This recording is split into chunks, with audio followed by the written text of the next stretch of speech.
வணக்கம். ஆகாஷ்வாணி புதுச்சேரி செய்திச் சுருக்கம் வாசிப்பவர் வான்மதி. குடியரசுத் தலைவர் திருமதி திரௌபதி முர்மு இன்று சத்தீஸ்கர் மற்றும் ஒடிசாவிற்கு பயணம் மேற்கொள்கிறார். ராய்ப்பூரில் நடைபெறும் சத்தீஸ்கர் சட்டமன்றத்தின் வெள்ளி விழாவில் அவர் கலந்து கொள்கிறார். தொடர்ந்து நயாகர் மாவட்டத்தில் அமைந்துள்ள புகழ்பெற்ற ஸ்ரீ நிலமதாபா கோவிலுக்கு சென்று அவர் சுவாமி தரிசனம் செய்கிறார்.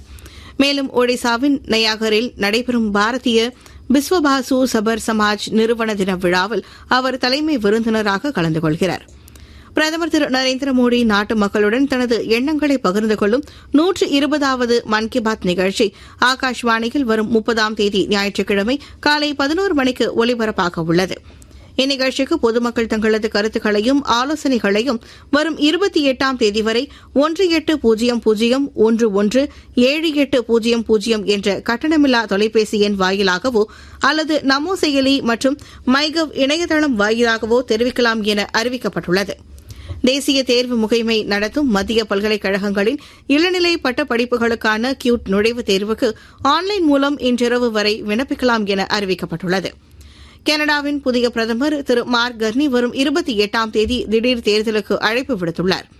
லிபரல் கட்சி தற்போது பெற்றுள்ளதை விட வலுவான ஆட்சியை உறுதி செய்வதற்காக இத்தேர்தலுக்கு அழைப்பு விடுத்துள்ளதாக அவர் மேலும் கூறினார். இங்கிலாந்தின் வால்வர்ஹாம்ப்டனில் நடைபெற்ற 2025ஆம் ஆண்டு ஆண்கள் மற்றும் மகளிர் கபடி உலகக்கோப்பையை இந்தியா வென்றுள்ளது. இறுதிப் போட்டியில் ஆண்கள் அணி 44-41 என்ற கணக்கில் இங்கிலாந்து அணியை தோற்கடித்தது. முன்னதாக இந்திய மகளிர் அணி 57-34 என்ற கணக்கில் இங்கிலாந்தை வென்றது. இத்துடன் இந்த செய்திச் சுருக்கம் நிறைவு பெறுகிறது.